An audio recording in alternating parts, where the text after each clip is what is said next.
பழத்தோட்ட ஊழியங்கள், கர்த்தரருளின ஊழியங்கள். திராட்சை பழத்தோட்ட ஊழியங்கள், கர்த்தரருளின ஊழியங்கள். அவரில் நிலைத்திருந்து கனி கொடுப்போம், கர்த்தர் வாய்க்க செய்வார். அவரில் நிலைத்திருந்து கனி கொடுப்போம், கர்த்தர் வாய்க்க செய்வார். துதி உமக்கே, துதி உமக்கே, துதி உமக்கே என்றுமே என்றும். துதி உமக்கே, துதி உமக்கே, துதி உமக்கே என்றுமே என்றும். துதி உமக்கே என்றுமே என்றும். துதி உமக்கே என்றுமே.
சிறியவனை பொழுதிலிருந்தும் எளியவனை குப்பையிலிருந்தும் எடுத்து உயர்த்தி ராஜாக்களோடும் பிரபுக்களோடும் பந்திருக்கச் செய்கிற அருமை ஆண்டவர் இயேசு கிறிஸ்துவின் இனிதான நாமத்தினாலே இந்த சத்தத்தை கேட்கின்ற அனைத்து தேவனுடைய பிள்ளைகளுக்கும் என்னுடைய அன்பான வாழ்த்துதல்கள். நீங்கள் கோடா கோடியாய் பெருகுவீர்களாக, உங்களுடைய பிள்ளைகள் கோடா கோடியாய் பெருகுவார்களாக என்று நான் வாழ்த்துகிறேன். பிரியத்துக்குரியவர்களே, இந்த நாட்கள் பொங்கல் விடுமுறை நாட்களாக இருக்கின்றன. ஏராளமான ஜனங்கள் கிளாம்பாக்கம் பஸ் ஸ்டாண்டில் சொந்த ஊருக்கு போகிறதுக்காக பஸ்ஸுகளை எதிர்பார்த்து காத்திருக்கிற காட்சிகளை எல்லாம் நான் டிவியில் பார்த்தேன். எப்படியாவது சொந்த ஊருக்கு போயிடணும், அங்கே போயிட்டு இந்த விடுமுறை நாட்கள் ஹாலிடேஸில் ஃபேமிலியோடு இருக்கணும் அப்படின்னு சொல்லி எவ்வளோ ஆசைகள் மனதில் இருக்கும் என்றால் ஜனங்கள் கூட்டம் கூட்டமாக அவர்கள் வருவார்கள். அந்த ஆசையை நிறைவேற்றுவதற்கு பஸ்கள் தேவைப்படுகின்றன, ட்ரெயின்கள் தேவைப்படுகின்றன, அதை போல் கார்கள் தேவைப்படுகின்றன. அதிலெல்லாம் பிரயாணப்பட்டு வராங்க. அதுக்கு பிறகு அந்த பொங்கல் ஹாலிடேஸ் முடிஞ்சோடனே எல்லோரும் மொத்தமாக அவங்க ஊருக்கு திரும்புவாங்க. அப்போது இந்த சவுத்துலேருந்து சென்னை போகிறதுக்கான பஸ்கள் எல்லாம் நிரம்பி வழியும். அதுக்கு பிறகு இன்னும் ஒரு ஃபங்க்ஷன் வரும்பொழுது, லீவ் கிடைக்கும்போது எல்லோரும் மொத்தமாக வருவாங்க. இதுதான் வாழ்க்கை. ஒரு சமயத்தில் ஒரு பக்கமாக ஜனங்கள் சாய்வார்கள். இப்போ எல்லோரும் சென்னையிலேருந்து ஊர் பக்கமாக சாய்கிறாங்க. இனி ஊர்லேருந்து சென்னை பக்கமாக சாய்வாங்க. இதுதான் இந்த மக்களுடைய மனநிலைமை எப்பொழுதும் இப்படித்தான் இருக்கும், அவசியமும் அப்படித்தான் இருக்கும். எப்போவுமே நம்ம பக்கமாக எல்லோரும் வரணுங்கிற அவசியம் இல்லை. ஊர் எப்போவுமே என் பக்கம் தான் எல்லோரும் வைக்கணும்னு சொல்லி எதிர்பார்த்துச்சுன்னா ஏமாந்து போயிடும் சொந்த ஊர். அவங்க சென்னையில் தான் இருப்பாங்க, அவசியம் ஏற்படும் பொழுது ஊருக்கு வராங்க. இதை நாம் புரிந்து கொண்டால் நம்முடைய வாழ்க்கை இன்பமாக இருக்கும். நம்மை தேடி வருவதற்கு எல்லாரும் வருவதற்கும் ஒரு காலத்தை நிச்சயமாக ஆண்டவர் ஏற்படுத்துவார். உங்களை ஆசீர்வதிப்பார். பிரியத்துக்குரியவர்களே, இந்த வாரம் கர்த்தர் சித்தமானால் நாசரேத் தேவனுடைய மாளிகையில் வைத்து நம்முடைய வாக்குத்தத்த கூட்டம் நடைபெறும். ஏராளமான ஜனங்கள் வருவதற்காக ஆயத்தமாக இருக்கிறாங்க. நீங்களும் சேர்ந்து வாங்க. உங்கள் விடுமுறை இருக்கிறதுனால உங்களுடைய குடும்பமாக வந்து பங்கு பெறுங்கள். விருந்தினர்களையும் அழைத்து கொண்டு வாருங்கள். இங்கேயும் கூட்டத்தின் இறுதியில் அல்ல விருந்து காத்திருக்கிறது. மின்னபுரம் யோவானன் தலைமையில் மிக சிறப்பான உணவு தயாரிக்கப்பட்டு பரிமாறப்படும். கூட்டத்தின் இறுதியிலே உங்களுக்காக நானும் நாசரேத் ஜெப ஜாம்பவான் வரவேல் சேகரையா அவர்களும் கோயம்புத்தூர் அன்னூரை சார்ந்த ஆண்டோடைய ஊழியக்காரனாகிய ஜோசப் அண்ணன் அவர்களும் இணைந்து ஜெபிப்போம். அநேகர் விடுதலை பெற்றுக்கிறாங்க. நீங்களும் விடுதலை பெற்றுக்கொள்ள வாருங்கள். அதே போல் அடைக்கலான் குருவி எனப்பட்ட ஆவிக்குரிய முதியோர்களும் இருக்கிறது. தினந்தோறும் நல்ல நல்ல ஊழியக்காரர்கள் வந்து ஜெபத்தில் அங்கே இருக்கிறவங்களை நடத்துகிறாங்க. செய்தியெல்லாம் கொடுத்து அவங்களை ஆறுதல் படுத்துகிறாங்க. நீங்களும் கூட கண்டிப்பாக வந்து பங்கேற்க வேண்டும் என்று சொல்லி உங்களை அன்போடு கூட நான் அழைக்கின்றேன். நல்ல சாப்பாடு 3 நேரம் உங்களுக்கு கொடுக்குறோம். ஒன்றும் குறையில்லாமல் இருக்கிறது. பிரியத்துக்குரியவர்களே, அதை போலவே நமது ஊழியத்தை சார்ந்த அநேக குடும்பங்கள் உண்டு. அவர்களுக்கெல்லாம் நல்ல காரியங்களை கர்த்தர் வாய்க்க செய்வாராக. திருமணத்துக்காக காத்திருப்பவர்களுக்கு ஒரு சிலருடைய வாழ்க்கையிலே திருமணம் முடிந்த பிறகு பல பிரச்சனைகளால் அவங்க உடனடியாக பிரிஞ்சிட்டாங்க. இப்போ சட்டப்பூர்வமாக அவங்க பிரிஞ்சிட்டாங்க. அவங்களுக்கு புதிய காரியங்களை நான் பார்க்குறோம். அதில் ஒரு சிலரை மாத்திரம் நான் அறிவிக்கிறேன். நிறைய பேர் கேட்டிருக்கிறீங்க. இவர்களை மாத்திரம் நான் இப்பொழுது அறிவிக்கிறேன். முதலாவதாக கன்னியாகுமரி மாவட்டம் அன்பு மகள் BE ஆர்கிடெக்ட் படிச்சிருக்காங்க. 40,000 ரூபா சம்பளம் வாங்குகிறாங்க. அவர்களுக்கு படித்த வேலை பார்க்குற ஜெபிக்கிற ஒரு மணமகன் தேவை.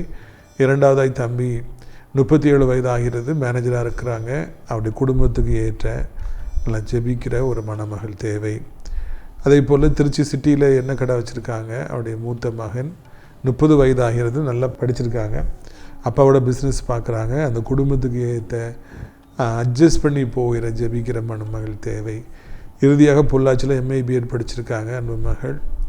அவங்க டீச்சராக இருக்கிறாங்க. நல்ல அழகான பிள்ளை, இளம் விதவை, ஒரு குட்டி குழந்தை உண்டு.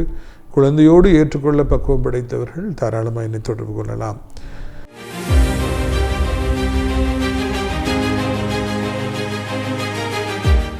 பிரியத்துக்குரியவர்களே, யோவான் 19:27 பின்பு அந்த சீசனை நோக்கி அதோ உன் தாய் என்றார். அந்த நேரத்திலே அந்த சீசன் அவளை தன்னிடமாக ஏற்றுக்கொண்டான்.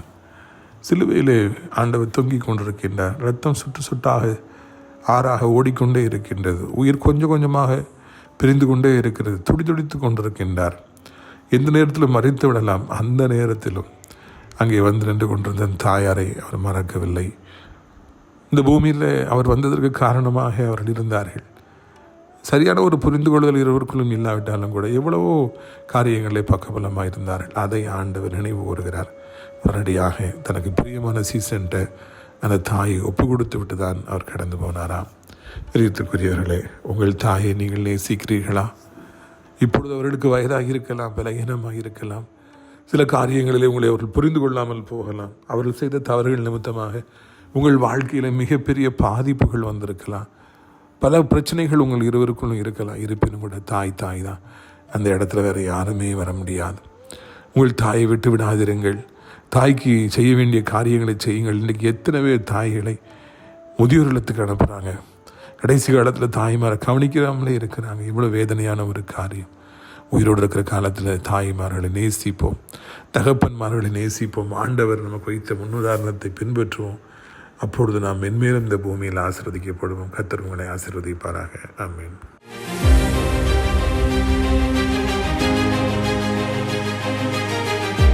பிரியத்துக்குரியவர்களே, இந்த நாளில் நம்முடைய பிரயோஜனத்திற்காக மத்தேயு 17வது அதிகாரம் 15வது வசனம் முதல், மத்தேயு 17:15 முதல். ஆண்டவரே, என் மகனுக்கு இறங்கும். அவன் சந்திரரோகியாய் கொடிய வேதனைப்படுகிறான். அடிக்கடி தீயிலும் அடிக்கடி ஜலத்திலும் விழுகிறான். அவனை உம்முடைய சீசரிடத்தில் கொண்டு வந்தேன். அவனை சுஸ்தமாக்க அவர்களால் கூடாமல் போயிற்று என்றார். They tried but they could not. That is a complaint of this man. அவங்க சீசர்கள் வந்து ஏசப்பா இல்லாத நேரத்தில் இது மாதிரி இந்த ஆளுடைய மகனை கூட்டு வர்றார் ஜெபிக்கிறதுக்காக. அவர் ரொம்ப பிசாசு பிடிச்சவனாக இருக்கிறான். இவங்க ஏசப்பாவுடைய சீசர்கள் இல்லையா, அதனால் அந்த பேயை தங்களுடைய தலைவனாகிய ஆண்டவர் இயேசுவை போல துரத்த முயற்சி எடுக்கிறாங்க. அதை நாம் நிச்சயமாக பாராட்ட வேண்டும். ஆண்டவரோடு இருந்தபடினாலே அவர்களும் அந்த நல்ல பணிக்கு தங்களை அர்ப்பணித்து அந்த பிசாசை எதிர்த்து நின்று அவங்க துரத்துறதுக்கு ட்ரை பண்ணுறாங்க. எத்தனை பேர் ஊழியத்துக்கு வந்த பிறகும் கூட பிசாசு பிடித்தவர்கள் என்றாலே பயந்து ஒதுங்கி கொள்வதை பார்க்கிறோம். ஆனால் ஆண்டவர் இந்த பிள்ளைகளை அப்படி வளர்க்கவில்லை. அவர்கள் ட்ரை பண்ணுறாங்க, அந்த ஆவியை எதிர்த்து நிற்கிறாங்க, போயின்னு சொல்கிறாங்க. ஆனால் அது போக மாட்டேன்ட்டு. அதைத்தான் இந்த மனிதன் சொல்கிறார், இவங்களுக்கு கூடாமல் போயிடுச்சு, முடியாமல் போயிடுச்சு. they tried but they could not. அவங்க முயற்சி எடுத்து பார்த்தாங்க, பேயே போன்னு சொன்னாங்க, நான் அதை அசையலைங்க அப்படின்னு சொல்லிட்டு அவர் சொல்லுவதை காண்கிறோம். தோல்வி, அவர்கள் முயற்சி எடுத்தும் அவர்களுக்கு அந்த இடத்துல தோல்வி வந்தது. அது அவமானமாக மாறியது. நிறைய பேர் சிரித்தாங்க. அந்த ஆள் அதை கம்ப்ளைண்ட்டாக ஆண்டவர்கிட்ட சொன்னாருங்கிறதையும் நம்ம இந்த இடத்துல பார்க்குறோம். 2025 வரைக்கும் இதே பாதையிலே நீங்கள் கடந்து போயிருக்கலாம். 2025 வரைக்கும் இதே போல் எவ்வளவோ முயற்சி எடுத்தும் கூட பிஸ்னஸில் நீங்கள் தோற்று போயிருக்கலாம். பிஸ்னஸ்ங்கிறது சாதாரண காரியம் கிடையாது. ஆனால் நல்ல நல்ல முயற்சிகள் எடுத்தும் கூட எல்லாம் அனுகூலமாக இருந்தும் கூட உங்களுக்கு தோல்வி வந்திருக்கலாம். அதே மாதிரி ரியல் எஸ்டேட், இன்னும் என்ன பிஸ்னஸில் போனாலும் உங்களுக்கு அதில் ஒரு தோல்வி ஏற்பட்டிருக்கலாம். உங்களுக்கு கூடாமல் போயிருக்கலாம், பணம் சம்பாதிக்க முடியாமல் போயிருக்கலாம். உங்கள் பிள்ளைகளுக்காக நல்ல காரியங்களை, திருமண காரியங்களை 2025 எப்படியாவது செய்து வைத்துவிட வேண்டும் என்று ஒரு தாயாக தகப்பனாக நீங்கள் ரொம்ப ஆசைப்பட்டிருக்கலாம். பல முயற்சிகள் எடுத்திருக்கலாம், பலர்கிட்ட சொல்லியிருக்கலாம், ஆனால் திருமணம் நடக்காமலே போயிருக்கலாம். இதனால் நீங்கள் அதிக வருத்தத்தோடு கூட இருக்கலாம். ஐயோ என்ன இது என்று சொல்லி அதிக வருத்தத்தோடு கூடவும் நீங்கள் இருக்கலாம். பிரியத்துக்குரியவர்களே, இந்த நாளிலே ஆண்டவர் நம்மோடு பேசுகிறார். நான் எவ்வளோ முயற்சி எடுத்தேனே என் மகனுடைய திருமண காரியங்களை, என் மகளுடைய திருமண காரியங்களை முடித்து விடலாம் என்று சொல்லி, ஆனால் திருமணம் நடக்காமல் போய்விட்டதே. இந்த வருடத்தில் எப்படியாவது எனக்கு ஆண்டவர் குழந்தை பாக்கியத்தை தருவார் என்று நினைத்தேனே, நடக்காமல் போயிடுச்சே, கடைசி வரைக்கும் அது வாய்க்கவில்லையே. திருமணமாகும் என்று நினைத்தேனே, நடக்கலையே. வீடு கட்டிடலான்னு நினச்சேனே, நடக்கலையே. இல்லையா? மனிதர்களுடைய எண்ணங்கள், ஆசைகள், முயற்சிகள், முதல்ல எண்ணங்க ஆசை, ரெண்டாவது முயற்சிகள், பிரயாசங்கள், ஓட்டங்கள், அது நிறைவேறாமல் போகும் பொழுது அங்கே நிறைய குழப்பங்கள் ஏற்படுகிறது, வருத்தங்கள் ஏற்படுகிறது, அது பிறருடைய விமர்சனத்திற்கு உள்ளாகிறது. இல்லையா? ஒரு கம்ப்ளைண்ட்டாக சொல்லப்படுது, இவங்களால் முடியல அப்படின்னு சொல்லிட்டு சொல்லப்படுகிறது. என்னைக்கு உங்களை பார்த்து ஒருவர் உங்களுக்கு முடியலையே என்ன அப்படி சொன்னால் அது இட் வில் ஹர்ட் யூ. அது ரொம்ப வருத்தமாக இருக்கும். இவர் இப்படி சொல்கிறார், இவங்களால முடியலைங்க, நான் கூட்ட வந்தேன், ட்ரை பண்ணாங்க, முடியலைங்கன்னு சொல்லி இவர் ரொம்ப கூலாக சொல்கிறார். ஆனால் அந்த இடத்துல குற்றவாளிகளைப் போல நின்று கொண்டிருந்த அந்த ஏனைய சீசர்களுக்கு 3 பேர் ஆண்டவர் கூட வந்துட்டாங்க. அது எவ்வளவு வருத்தமாக இருந்திருக்கும், அதை எவ்வளவு காயப்படுத்தியிருக்கும் என்று இந்த மனிதன் உணராமல் அங்கே அவன் பேசுவதை காண்கிறோம். பிரியத்துக்குரியவர்களே, இது அருமையான நாளிலும் கூட கர்த்தர் என்னோடும் உங்களோடும் அவர் பேசுகின்றவராக இருக்கின்றார். நம்ம எவ்வளோ நல்லபடி முயற்சி எடுத்து பார்க்குறோம், ஆனால் அது முடியாமல் போயிடுச்சுன்னா நம்ம ஏற்கனவே வருத்தத்தோடு இருக்கோம். பாருங்கள், இவங்களுக்கு முடியல. ரொம்பவும் அந்த வார்த்தை, அந்த யாரை பற்றி சொல்லப்படுதோ அவங்களுக்கு மிகவும் அதிகமாக காயப்படுத்து. பாருங்கள், அவனுக்கு ஒன்றுமே முடியல, வீடையே கட்ட முடியல, பிள்ளைகளை கல்யாணம் பண்ணி வச்சு பார்க்க முடியல. கேவலமாக அநேகர் பேசுவார்கள். பிரியத்துக்குரியவர்களே, அது மனதை உடைக்கும். உனக்கு முடியலையா அப்படின்னு சொல்லி சொன்னாங்கன்னா அது அவருடைய ஒரு மனநோயாளியாக மாற்றிவிடும். அவருடைய தைரியத்தை எல்லாம் அவரிடத்திலிருந்து எடுத்துக்கொண்டு போய்விடும். அவர்களை படுக்கையில் தள்ளிவிடும். அவர்களை மிகவும் மிகவும் கசப்பான ஒரு வாழ்க்கையை நடத்துகின்றவர்களாக இருக்கும். ஒருவேளை நீங்கள் இன்றைக்கு உங்களுடைய சூழ்நிலையில் மத்தியிலே, உற்றாரின் மத்தியிலே, உறவினர் மத்தியில், நண்பர்கள் மத்தியில் உனக்கு முடியலையாங்க, இது கூட முடியலையாங்க அப்படின்னு சொல்லி கேவலமாய் பேசப்படுகிறபடியினாலே மனநொந்த நிலைமையில் இருக்கலாம். இவனுக்கு முடியல, மார்க்கே எடுக்க முடியல, இவனுக்கு வேலையே கிடைக்க மாட்டேங்க முடியல, அவங்க சாதாரணமாக சொல்லுவாங்க. ஆனால் அதுலேருந்து புறப்பட்டு வருகிற வார்த்தைகள் அது அதிகமாக காயப்படுத்துவதாக இருக்கும். நம்ம வாழ்நாள் பரியந்த யாரையும் பார்த்து உனக்கு முடியலையாங்கோ அப்படின்னு சொல்லி நம்ம சொல்லவே கூடாது. பாருங்கள், அவனுக்கு ஒன்றுமே முடியல அப்படின்னு சொல்லி நம்ம சொல்லவே கூடாது.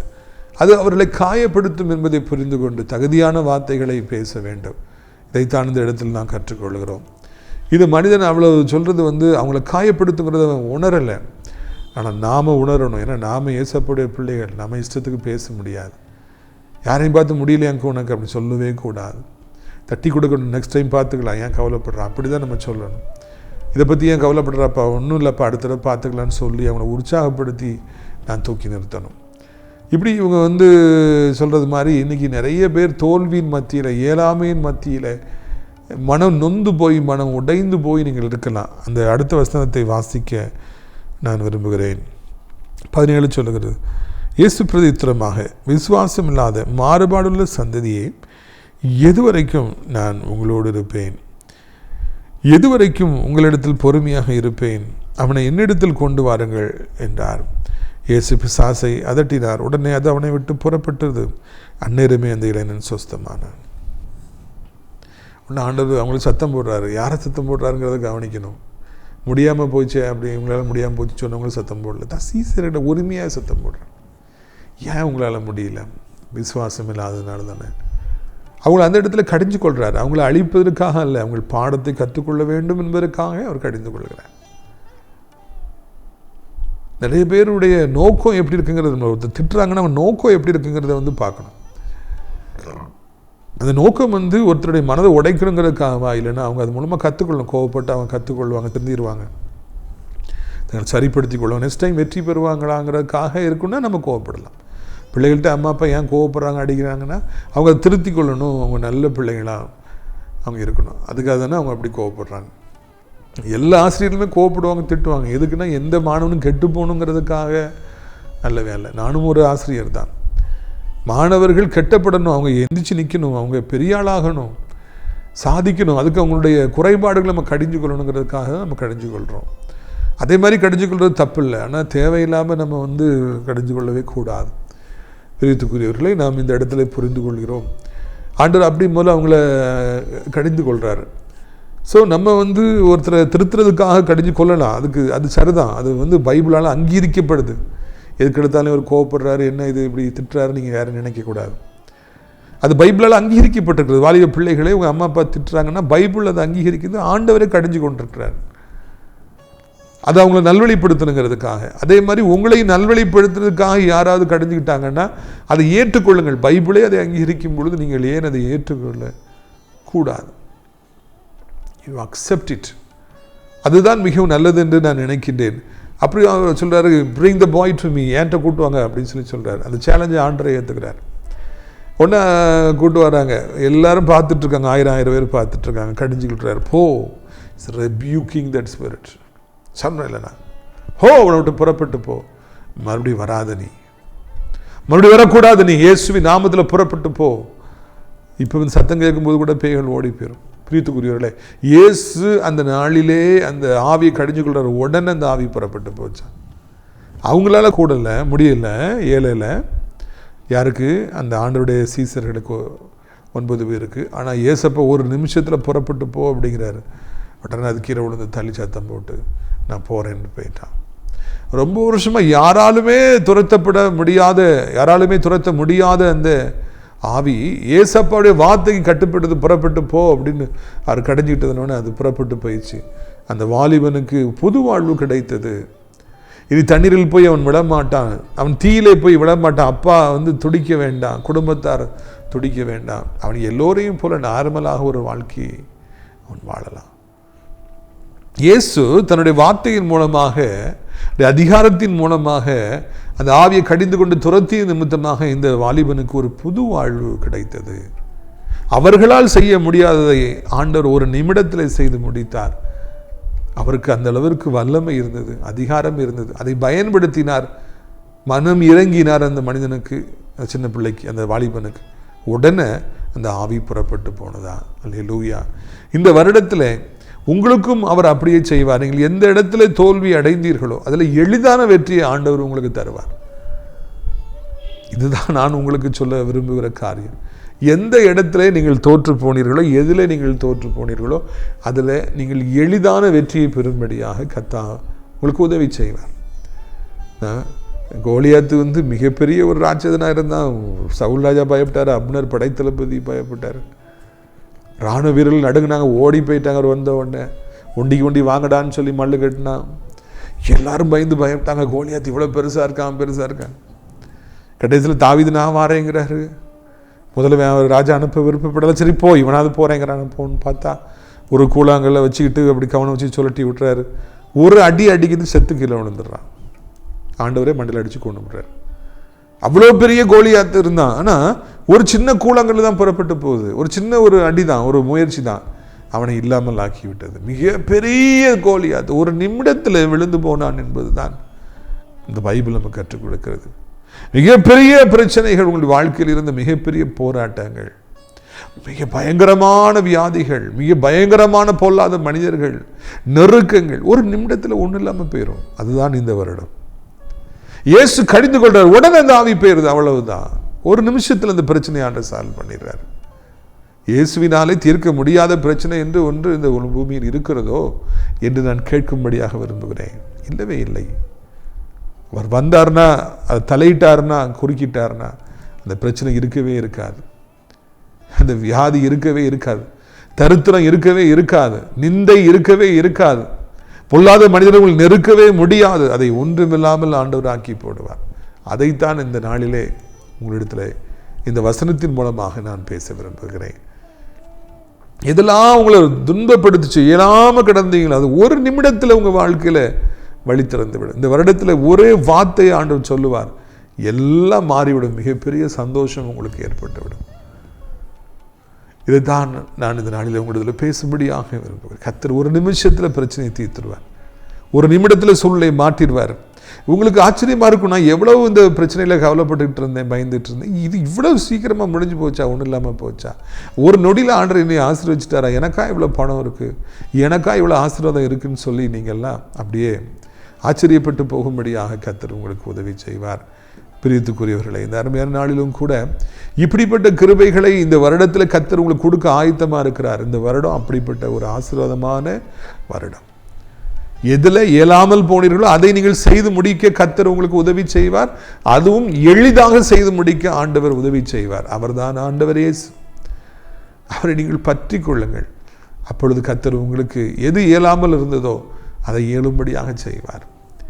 உங்கள் நிந்தியை நீக்குவார். அது ரொம்ப எளிதாக செய்து முடிப்பார். மிகப்பெரிய சந்தோஷத்தை உங்கள் வாழ்க்கையில் உண்டாக்குவார். அப்படிப்பட்ட கிருபைகளை கர்த்தர் உங்களுக்கு தரும்படியாக உங்களையும் உங்கள் குடும்பத்தையும் உங்கள் பிஸ்னஸையும் உங்களுடைய வேலையும் ஊழியத்தையும் உங்களுடைய போக்குவரத்தையும் கையின் பிரயாசங்கள் எல்லாவற்றையும் கர்த்தர் இந்த வருடத்தில் ஆசீர்வதிக்க போகிறார். மாற்றங்களை கொண்டு வரப் போகிறார். அதற்காக நான் ஆண்டவரை சோத்தரிக்கிறேன். இத்தனை வருஷமாக நடக்காத காரியங்கள்லாம் முடியாமல் இயலாமல் கிடந்ததுலாம் இந்த வருஷத்தில் எளிதாக நடக்கும். தேவன் உங்களுக்கு அப்படியே செய்வாராக. நான் உங்களுக்காக ஜெபிக்கட்டுமா? கண்களை மூடுவீர்களா? நாம் ஜெபிக்கலாமா? அப்பா பிதாவே, இந்த அருமையான நாளிலும் கூட நாங்கள் ஒரு அருமையான சத்தியத்தை கேட்க எங்களுக்கு நீங்கள் உதவி செய்தீங்க. இயலாமல் போன காரியம், நடக்காமல் போன காரியம், முயற்சி எடுத்து தோற்று போன காரியம் ஆண்டவரே நீர் குறுக்கிட்டபடியினாலே ஒரு நிமிடத்திலே அதை செய்து முடித்தீர். அதற்காக நமக்கு ஸ்தோத்திரம். இயேசு கிறிஸ்துவின் ரத்தம் ஜெயம், இயேசு கிறிஸ்துவின் ரத்தம் ஜெயம். ஆண்டவரே தோத்திரம் ஐயா, ஆண்டவரே தோத்திரம் ஐயா. நீங்கள் எப்படியாவது கர்த்தர் மனம் இறங்குங்கப்பா, எப்படியாவது எங்களை ஆசீர்வதிங்க ராஜா, எப்படியாவது கர்த்தாவே கிருபையினாலே மூடுங்கப்பா, இரக்கத்தினாலே மூடுங்க ஐயா. இயலாமல் போன காரியத்தில் நம்முடைய பிள்ளைகள் இந்த வருஷத்தில் வெற்றி பெறணும். இவனுக்கு ஏழலைன்னு சொல்கிற அந்த வார்த்தை அது நின்று அவங்கள விட்டு நீங்கணும் ராஜா. எந்த காரியத்தில் தோற்று போனாங்களோ அது எளிதாக இந்த வருடத்தில் நடக்கணும். கர்த்தாவே நீங்கள் உடைய பிள்ளைகளை அளவில்லாமல் ஆசீர்வதிக்கணும் என்று நான் கெஞ்சி மன்றாடுகிறேன். இது சத்தத்தை கேட்டு கொண்டிருக்கிற பொழுதே, ஜெபித்து கொண்டிருக்கிற பொழுதே நம்முடைய வல்லமை புறப்பட்டு போகட்டும். அது ஒவ்வொருவரையும் தொடட்டும் என்று சொல்லி கர்த்தாவே நான் கெஞ்சுகிறேன். இயேசுவே மனம் இறங்கு, என் கர்த்தாவே மனம் இறங்கு, என் கர்த்தாவே உதவி செய்யும், என் கர்த்தாவே சூழ்நிலைகளை மாற்றும். இதுவரைக்கு பட்ட பாடுகள் போதும் அல்லவா, இதுவரைக்கும் தலை குனிந்து நின்றது காலங்கள் போதும் அல்லவா, நெடுங்காலமாய் காத்திருந்தது போதும் அல்லவா, உன்னால் ஏழையா முடியலைல்ல அப்படி சொல்லி கேவலமாக அவங்க பேச கேட்ட வார்த்தைகளுக்கெல்லாம் ஒரு முடிவு போதும், கொண்டு வாங்கப்பா, ஒரு முடிவை கொண்டு வாருங்க ஐயா. அது போதும் அப்பா, அது போதும் ஐயா. நிந்தை போதும் அப்பா, அவமானங்கள் போதும் ஐயா. எனக்கு ஏழையே என்று துடிக்கிற பிள்ளைகள் ஒவ்வொருவருக்கும் கர்த்தாவே அதை ஏழை செய்யும்படியாக, சம்பாதிக்க ஆற்றலை கொடுக்கும்படியாக, படிக்க ஆற்றலை கொடுக்கும்படியாக, குடும்பத்தை தூக்கி சுமக்க ஆற்றலை கொடுக்கும்படியாக, ஊழியம் செய்ய ஆற்றலை கொடுக்கும்படியாக, சூழ்நிலைகளை மாற்றும்படியாக, தோற்றுப்போன இடத்துல உயர்த்தும்படியாக, கசப்பான மாறாவை மதுரமை மாற்றும்படியாக, தேவரீர் அவள் கண்ணீருக்கு பதிலாக களிப்பை கட்டளையிடும்படியாக கெஞ்சுகிறேன். யாரும் வெறுமையாக போகக்கூடாது. தேவனுடைய பிள்ளைகள் யாருமே வெறுமையாக இருக்கக்கூடாது, தோற்று போகக்கூடாது. அவங்க இந்த வருஷத்தில் வெற்றி பெறணும். தேவனுடைய பிள்ளைகள் இந்த வருஷத்தில் ஆண்டவரை அவங்க எடுக்கிற பிரயாசங்கள் வெற்றியாக மாறட்டும். ஆண்டவரை தோற்று போன காரியங்களை ஜெயத்தை கட்டளையிடும். வியாதியே வேண்டாம்ப்பா, வியாதியே வேண்டாம். வியாதியினால் இயலாமல் போயிட்டேன், நான் ஆக்சிடென்ட் ஆனதுனால இயலாமல் போயிட்டேன், படுத்து கிடக்கிறேன், முடியல, என்னால் ஏழை, நான் யாரையோ ஒருத்தரை எதிர்பார்க்குறேன் நடக்கிறதுக்கு, எந்திக்கிற உட்கார்றதுக்கு, மாடிப்பிள்ளை யாரோ ஒருத்தர் எதிர்பார்க்கிறேன், ஆண்டவரே என்னை காப்பாற்றும், ஆண்டவரே நிலைமையிலிருந்து என்னை விடுவியும் என்று சொல்லி கதறுகிற பிள்ளைகளுக்கு எப்படியாவது கர்த்தாவே அவர் சுயமாக வாழ, யாரையும் சார்ந்திருக்காதபடி வாழுகிற ஒரு வாழ்க்கையை தாரும். பணத்திற்காக யாரையாவது எதிர்பார்க்கிற கையேந்துகிற அந்த வாழ்க்கையிலிருந்து கர்த்தாவே எங்களை விடுவியும். இயேசுவே மனம் இறங்கும், இயேசுவே உதவி செய்யும், இயேசுவின் ரத்தம் செய்யும், இயேசுவின் ரத்தம் செய்யும். அப்பா மனம் இறங்கும், அப்பா மனம் இறங்கும். இன்னொருத்தர் கையேந்த எங்களை விடாதியும் ராஜா. தேவனுடைய பிள்ளைகள் ஒருத்தர் போய் காசு கேட்க வேண்டிய சூழ்நிலையை நீ அனுமதியாதியும் அப்பா. எப்படியாவது கர்த்தர் மகிமைப்பட வேண்டும் என்று சொல்லி கெஞ்சுகிறோம். இயேசுவின் நாமத்தினாலே ஆண்டவரே தோத்திரம் ஐயா. திருமணமாகாமல் இருக்கிற பிள்ளைகளுக்கு, குழந்தை இல்லாமல் இருக்கிற பிள்ளைகளுக்கு, வீடு கட்ட முடியாமல் இருக்கிற பிள்ளைகள் ஒவ்வொருவருக்கும் கர்த்தர் உதவி செய்யுங்க. ஆண்டவரை வேலை கிடைக்காமல் இருக்கிற பிள்ளைகளுக்கு, கடன் பிரச்சனைகளை சிக்கி தவிக்கிறவர்களுக்கு எப்படியாவது மனம் வேற. கடனே இருக்கக்கூடாது. இது காசு இல்லை, அதுக்கு காசு இல்லைங்கிற சாபம். அந்த கடனை கட்ட முடியல, இந்த கடனை கட்ட முடியல, அந்த வட்டி இந்த வட்டி முற்றுப்புள்ளி வைப்பீராக. கடன் கொடுக்கிறவர்களை நிரம்பி வழிகிற பாத்திரங்களாய் மாற்றுவீராகப்பா. போதை பழக்கங்களுக்கும் இன்னும் மொபைல் ஃபோனுக்கும் பைக்குக்கும் அடிமையாக இருக்கிற வாலிபர்கள், பெற்ற தாய் தகப்பனை எதிர்க்கிற பிள்ளைகள், சுயமாக திருமணம் செய்வேன், என் விருப்பப்படிதான் நான் என் வாழ்க்கை அமைப்பேன்னு சொல்கிறவங்களெல்லாம் சந்திங்க. ஒரு ரட்சிப்பையும் எழுப்புதலையும் தாருங்க. வயதானவர்கள் விழுந்து விடாதபடி 2 கைகளை ஏந்தி கொள்ளுங்க. மனம் இறங்குங்கப்பா. வயதான காலத்தில் எதையுமே தாங்க முடியாதுப்பா. நீங்கள் எப்படியாவது அவர்களுக்கு உதவி செய்ய வேண்டும் என்று கெஞ்சுகிறோம். இயேசுவின் நாமத்தினாலே ஆண்டவரே உலகம் இருக்கிற அத்தனை நாடுகளையும், இந்திய தாய் திருநாட்டையும், அனைத்து மக்களையும் ஆசீர்வதிங்க. அனைத்து இதனுடைய பிள்ளைகளையும் ஊழியக்காரர்களையும் ஆசீர்வதிங்க. நான் ஆசிரியர் ராஜ்யபலத்தோட்ட ஊழியங்களை நேசிக்கிறேன். நாள்தோறும் நிகழ்ச்சிகளை பார்க்க அறிமுகப்படுத்துகிறேன். அடைக்கலான் குறி முதியோர்லத்தை ஜபத்தினாலும் காணிக்கையான தாங்கிற ஒவ்வொரு நல்ல உள்ளத்தை ஆசீர்வதிங்க. அடைக்கலான் குறி முதியோர்லத்தில் அநேக இடங்கள் உண்டு, தங்கவருக்கு அநேகரை அழைத்து கொண்டு வாருங்க. இரட்சகா, உடைய பிள்ளைகள் ஒவ்வொருவருக்கும் கர்த்தர் உதவி செய்யுங்க. ஒவ்வொருவரையும் ஆசீர்வதிங்க. சத்தத்தை கேட்ட பிள்ளைகள் எல்லோருக்கும் இப்பொழுதே ஒரு அற்புதத்தை செய்யுங்க. இயேசுவின் மூலமே ஜெபிக்கிறோம் நல்ல பிதாவே, ஆமென். என் ஆத்துமாவை கர்த்தரை சோத்திரி, என் முழு உள்ளமையோட பரிசுத்த நாமத்தை சோத்திரி. என் ஆத்துமாவை கர்த்தரை சோத்திரி, அவர் செய்த சகல உபகாரங்களை ஒரு பொழுது மறவாதே, ஆமென். கர்த்தராகிய இயேசு கிறிஸ்துவின் கிருபையும் பிதாவாகிய தேவனுடைய அன்பும் பரிசுத்த அன்யோன்யம் இல்லாத பிரசன்னம் உங்கள் அனைவருடைய இன்றைக்கு காலங்களில் நினைத்திருப்பதா. அல்லேலூயா, அல்லேலூயா. God bless you.